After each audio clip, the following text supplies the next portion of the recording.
All right, let's start. Thank you. We're good to go. Thank you, everyone, for joining this webinar, How to Secure Your Applications, Tips from the Experts. I'm Gregory, Batchelor. I'm the head of growth here at Platform.sh, and I'm joining you from Colorado. And I'm very pleased to be joined by my colleague, Paul Gilzow. Nice to meet you, Paul. Nice to see you today. And Paul is one of our developer relations manager and also one of our security experts. So I'm super excited that he will go through some of these top tips. Just a few housekeeping things. The webinar will be about 30 minutes. We'll have a Q&A at the end, so don't hesitate to ask any questions in the Q&A tab. We'll answer these at the end. Also, this webinar will be recorded, so we'll be able to you'll be able to share it with some of your colleagues. So without any further ado, I'll jump in. So what we're going to talk about today, there's three things. One is the main issues affecting application security. I think if you're on this webinar, you're interested by the topic, but there's a lot out there. There's a lot of moving parts, and we want to give you a little bit of a rundown of what's happening there in that space. Paul will go through all the top tips on how to secure your applications, and we'll talk also about how our platform as a service like Platform.sh can help you ensure that your applications are the most secure possible. So let's jump in. So what are the main issues affecting application security? There's a survey that was done by MTrends in 2022, during the year 2022. And basically, they reported on all they conducted investigations on all the targeted attack activities that happened in 2022. And basically, some of the key stats out there is that the initial infection vector, the first one was exploitation. So DOS attacks, malware. Number two was phishing. And then the third one was stolen credentials. And then if you look per region, in Americas, exploit was the number one. APAC was prior compromise. And in EMEA, it was phishing. So depending on the region, there's a bit of variation on how the inflection vectors are. So just wanted to give you a little bit of context in terms of what's happening out there from a survey and study that was done in 2022.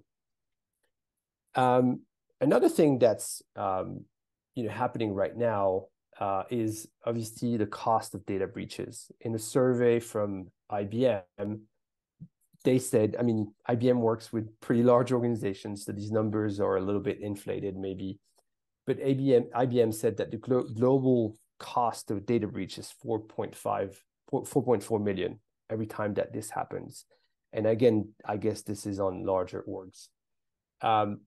What's happening as well is that organizations are spending more dollars and more euros to ensure that they're increasing their security investments. Security is a big issue in any type of organization, small business, medium, large, and organizations are spending more and 51% more spend on security investments, incident response, employee training, threat detection, the tools, et cetera, et cetera. So a lot of companies are investing more there. And then a last interesting part of this is that companies that use security, AI, and automation, the IBM report says that they're saving 1.7 million in doing that, meaning that their investments are saving the money on the attacks or the potential attacks out there on their infrastructure. So what are the main issues affecting server security? The first one, obviously, is software supply chain attacks. Having somebody that comes in your software systems, a USB key, whatever it can be. This is a big one. DOS attacks, we see that every day as well. Having some bots attacking websites, there's a lot happening. And then the last thing is infrastructure configuration issues. So for example, not locking down an S3 bucket on AWS, not practicing good IAM management practices. These are the main issues that we're seeing out there. And the main issues managing information security, there's 6 of them. And, I think Paul will talk about a bunch of these. We talked about this one already. Phishing is a big one. We see that every day in every company. The most famous one maybe is the CEO asking an employee to buy gift cards. Another one is vulnerable packages and components, ensuring that your software is updated with the latest, having vulnerable packages and components in software is another one. A third one is misconfiguration of access control. Access control is a big thing in organizations today, and if something is not buttoned up correctly, they could have some intrusions there. Another big one, we talked about that in the IBM study, is budget and resource constraints. Obviously, security is expensive, and companies don't all have the budget to have the security protocols of a very large organization, but that can be a hindrance as well for businesses. Another one that we'll talk a little bit about is security and compliance regulations. These change every day. As a company platform, we look at these every day, but you have a lot of regulations in all the different countries around the world. You have GDPR, you have CCPA, you have the Australian acts. There's a lot of moving parts, and we see, like for example, in the Nordics or the UK, they have some new regulations coming in every day, every month. So we need to ensure that we look at it every day, but companies need to look at all these moving parts that are happening in the world. And the last one is out-of-date software. I think maybe this is a no-brainer for all of you on the call, but it's super important to have all your software updated as much as you can on all your infrastructure. So just wanted to give you a little bit of a high-level picture on what's happening today in the market. And without any further ado, I'll pass it over to Paul, who will go over the tips to ensure that your applications are secure. Perfect. Yeah, so I want to preface before we get into this that there is no magic wand that you can wave or a single service you can purchase or a button you can push and have your applications secured. There's a lot, as you mentioned earlier, there's a lot of moving pieces and a lot of things that you have to do, but it all kind of boils back down to the basics of InfoSec. So that's really what I want to go through, is kind of talk through some of the basics of information security and then how they apply back to your applications. And I'll float between both coding of your applications as well as all of the components and pieces that surround or support your applications. So hit the next slide there. So the first one, in terms of kind of a basic or a principle of information security, is a concept called defense in depth. And the idea behind defense in depth is that we're going to add layers of defensive strategies. We're going to have layers of security, because we know that every layer that we add is going to have probably a hole in it, a vulnerability of some point or of some type.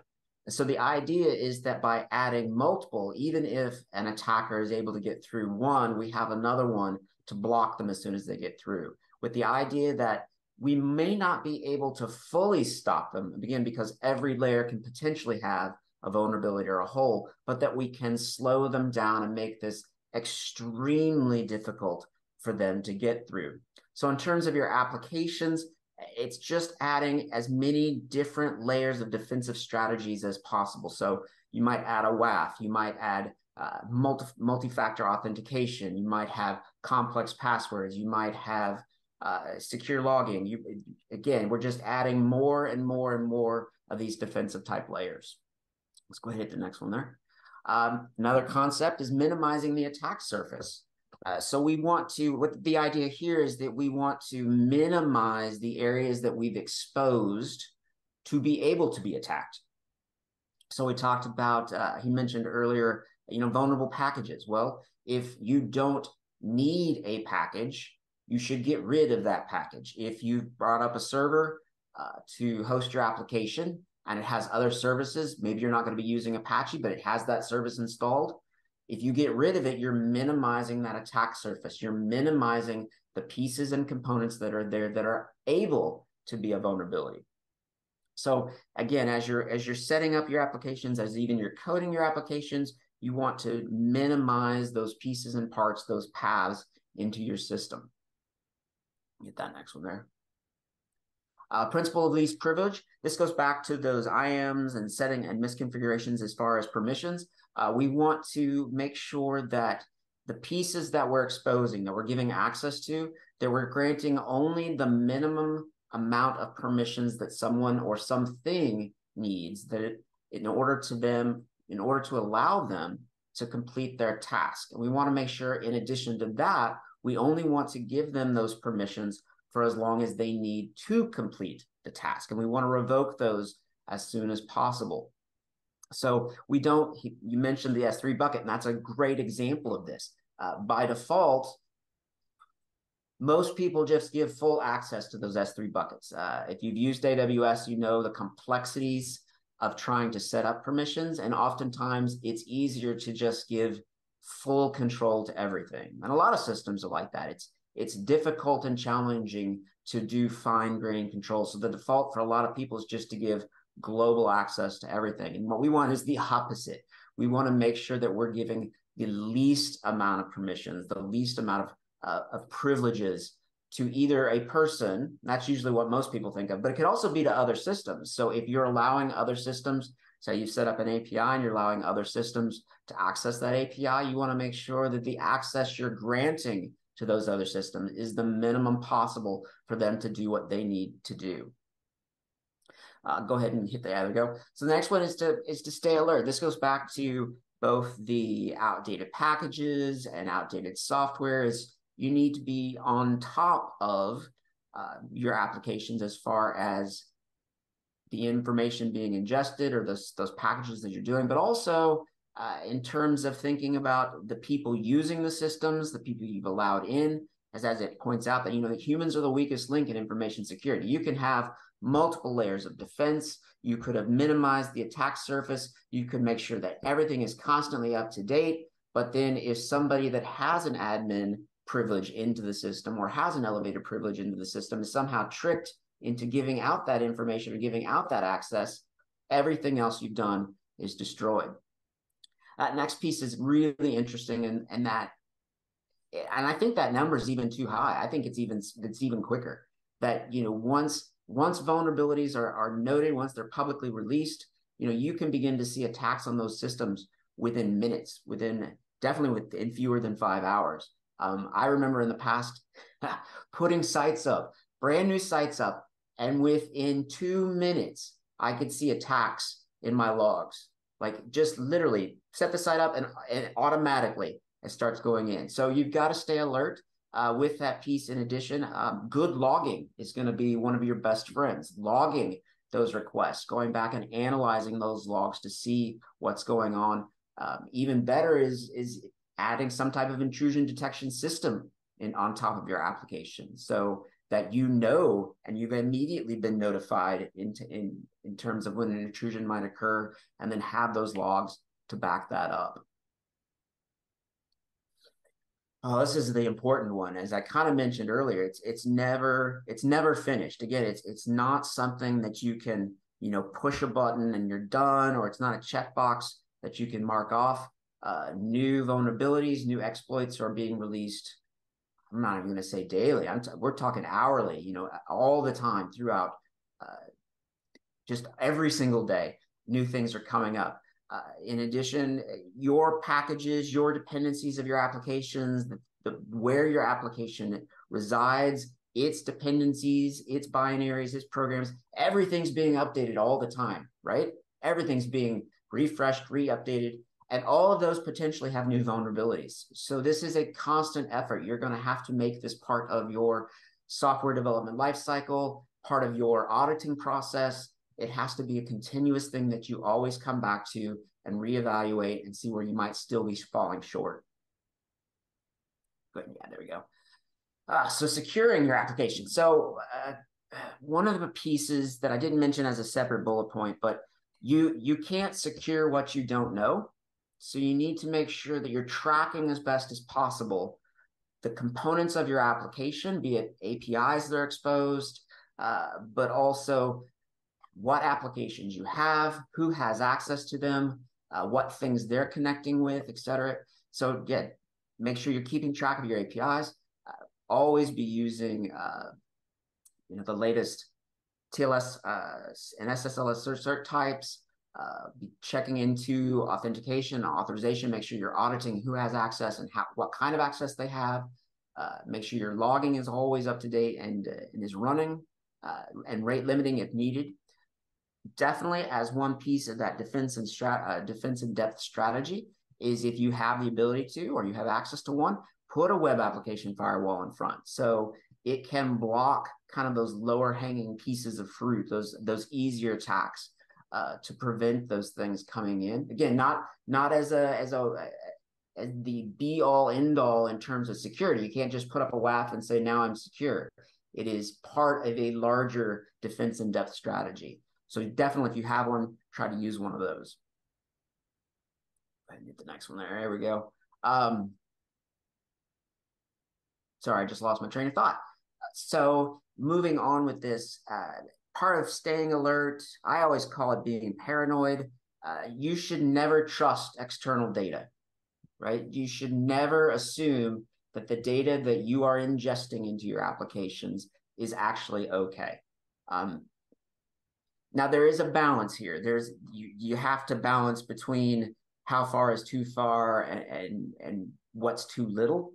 But certainly, if you are ingesting information from an external source, you should be validating that data. You should be ensuring that the data that you're receiving, that you're getting ready to use, be it to store or make decisions on, is of the type of data you expect and in the format that you're expecting. So always trust external data as hostile. That's the best way I can explain it, is just assume that that data that you're getting ready to ingest and use is dangerous.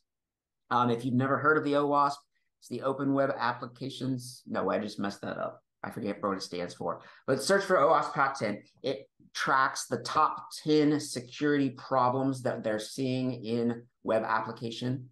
And so use that as a guide to see where you need to shore up inside of your own applications, areas that you might be missing.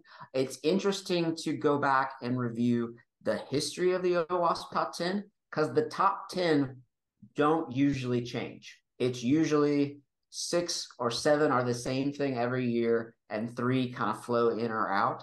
So definitely be evaluating that and looking at that and making sure that your applications are accounting for those vulnerabilities. Oh, yeah. So definitely updating, securing. With that first bullet point, don't try to write your own algorithms for encryption or security. Use industry best standards to make sure that your communication channels are secured, that you're securing passwords, et cetera, in a secure way, that your data is being secured in a secure way. Definitely make sure to take advantage of things like Sync or Dependabot to help you track vulnerabilities inside of your dependencies.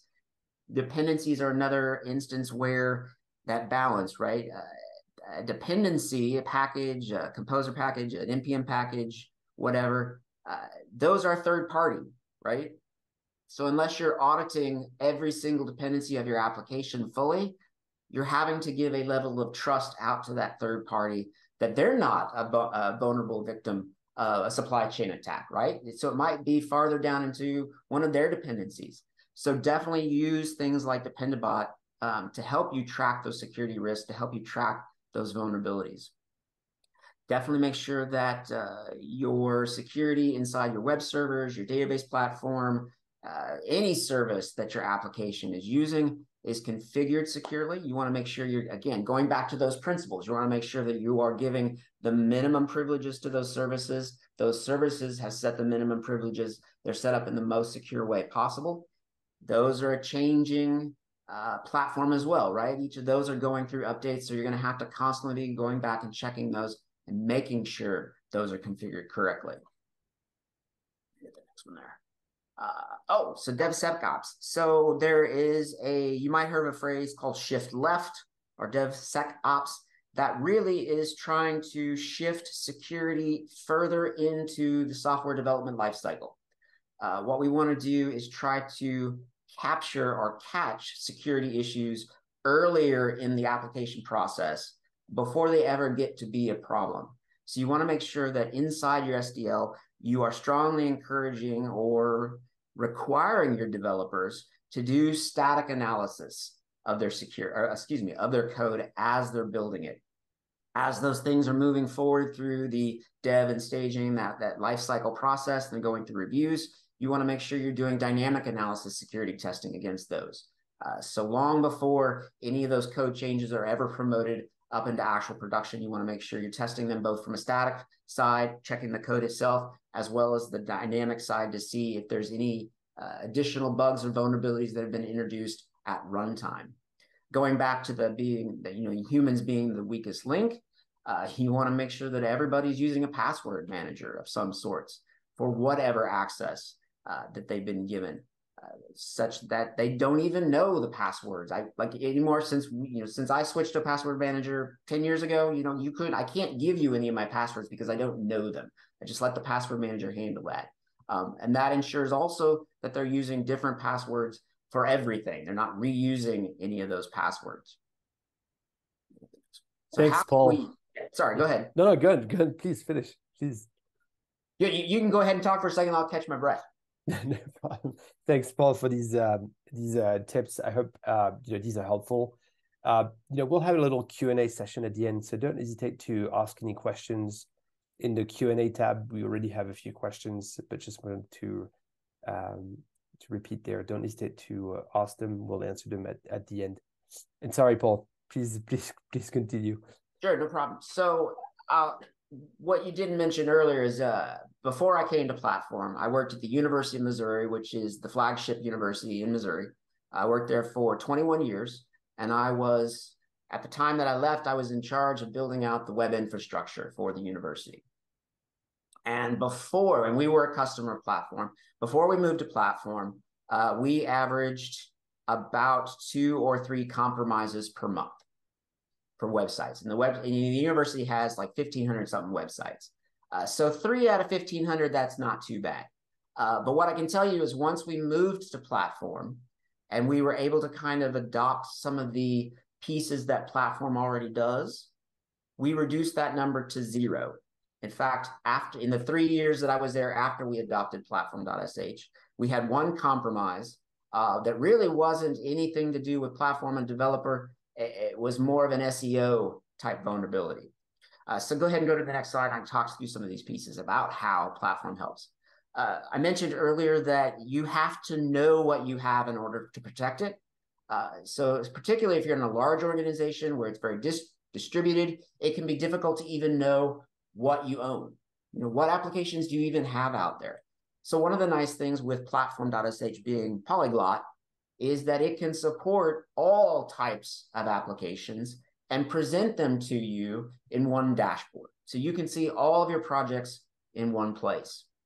In addition, if you have an application that should only be talking to a subset, a very limited number of other not dependencies, but either applications or other services that should be communicating with it, Platform supports IP filtering, again, minimizing that attack surface. You don't have to worry about a denial of service if the IP that attack is coming from can't even communicate with your application.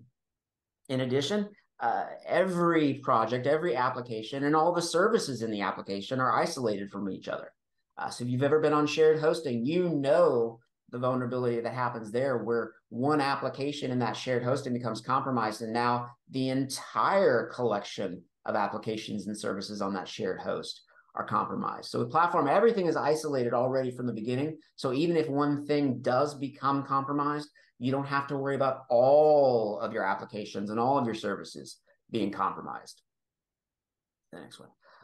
Big one, read-only containers. So by default, your application container is going to be read-only. The only way code changes can be introduced into your application is through a Git process. that code has to be added into Git, has to be committed, and then has to work through whatever your workflows are. So if you don't allow any pushes directly to your production branch, which you shouldn't, then it has to go through that merge or that PR process.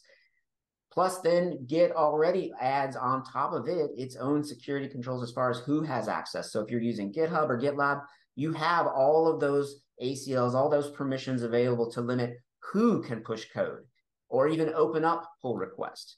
So by default, no code changes can be entered into any of your containers except through that Git process.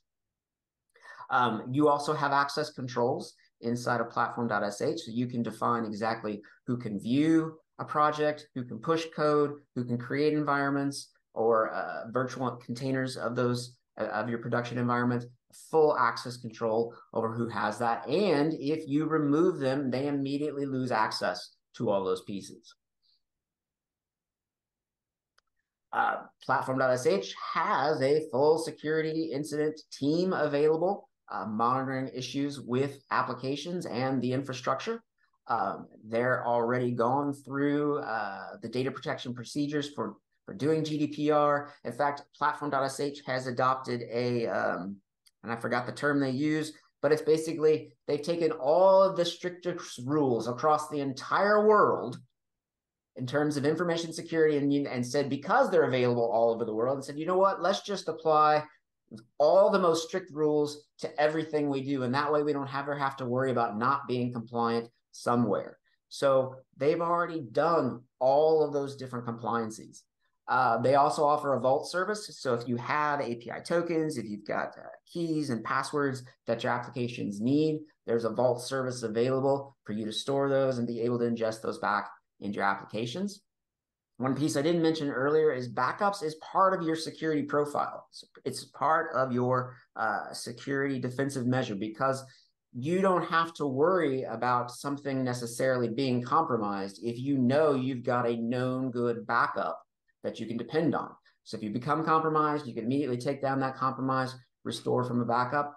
Platform.sh already does automated backups on a daily basis, taking snapshots of your entire infrastructure, not just your code, not just your database, but your entire infrastructure is snapshotted on a daily basis. So you know you've got those known good backups that you can roll back to at any point in case of an issue. We also offer the NexGen WAF from Fastly. If you're familiar with WAFs, you know that part of the management of a WAF is you have to update the rules that it uses to inspect incoming requests.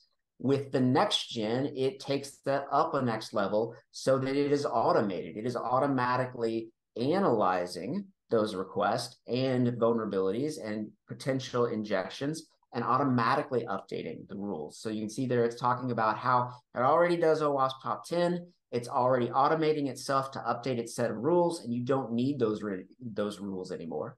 In addition to that, it's already compliant with SOC 2, Type 2, and HIPAA, and analyzes those incoming requests and then automatically adjusts its rule sets to prevent those attacks from occurring. Mentioned that earlier, we already have a dedicated security team that's going to be handling stack updates for you to minimize those vulnerabilities. The way it occurs is as updates occur, or as updates become available for the runtimes, the other binaries and services inside of the OS and inside your containers, we're automatically updating those images. Now, we don't take down your application and apply those images immediately, or excuse me, apply those updates immediately, because we don't necessarily know what's going on in your application. So then the next time that you do a deployment or redeployment, that's when we'll slipstream those updates into your system so that you're up to date as soon as you've done that redeploy. And then we ought, like as I mentioned already, we already manage GDPR, CCPA, all the different acronyms for all of the different compliances. Thank you so much, Paul. That was right at 10:32. 30 minutes on the dot. Perfect. Yeah, that was awesome. Thank you for giving us all your extensive knowledge around all the security practices here. That's awesome. We have just a few questions. Sure. If you have any questions, please don't hesitate to type it into the Q&A tab. One of the questions, Paul, was around, how often do we update security on the Platform.sh in platform, basically? How often is that done? Is it automated? Can you give us a little bit of information on that front? Well, so because updates are always coming out on a continuous basis, we update our images as soon as the updates for that piece of that component is available. So that piece, so let's say most of the containers are using NGINX. Let's say there's an update for NGINX or a PHP. Let's say we'll use that one. That's even better. So PHP is a runtime, has a dot release that fixes a security vulnerability. As soon as that's available from PHP upstream, we incorporate that back down into our images. They're ready to go. So if you were to create a new project, you're always going to get the most up to date. If you have an existing project that uses that particular runtime, then as soon as you redeploy or push new code, we're going to grab that newest version and add it in. So then it's going to be inside your application as soon as it's available. So I can't give you an answer. Like, we don't do it on a weekly basis or a nightly basis because these things are always coming constantly. And we're just updating them as soon as it's available upstream. And then, of course, testing it as well. We have a testing process that it goes through. So as soon as it's available, as soon as it's been verified, we add it into our images. Thanks, Paul. There was one question around certifications. I think we touched on this on the during you but there was a question around international certifications. I think, obviously GDPR is a big one. PIPEDA in Canada, APA in Australia. These are the main, certifications we have. We have a trust center as well on our website. So if you go to platform.sh and our trust center, you have all the security information, all the compliance information, all the legal information. We, I think, did an extensive work in the past few months to ensure that there's a lot of information there. So please, you can visit our trust center on platform.sh. So there was a question on certifications, and there was the last one. So I think we answered that in the presentation, and that question came at the beginning. What's the WAF on platform? So Fastly is the one, correct, Paul? Fastly is the one for enterprise customers. We have an internal WAF that is included with everything. Off the top of my head, it is not a third party, it's an internal WAF. We do manage the rules ourselves, and provides, and I can't remember off the top of my head, it's in the docs, I could have to go look, but provides it's a basic WAF. Like, it's not going to be an extensive WAF, but it's going to provide you with at least a layer of security protection as part of that defense in depth strategy against the most common vulnerabilities. We subscribe to, and I'm going to lose the names of the services. Drupal's the only one off the top of my head I can think of. As soon as those rules are released from the upstream services, we ingest those rules and apply them to our WAF. So as soon as those things are available, we've got them into protecting outside on the edge of all the applications. Awesome. Thanks, Paul. We don't have any more questions. I wanted to thank everybody that joined the webinar. I hope it was informative and helpful. Don't hesitate to contact Paul and myself if you have any questions, and we wish you a great day. Thank you, everybody. Thanks, Paul.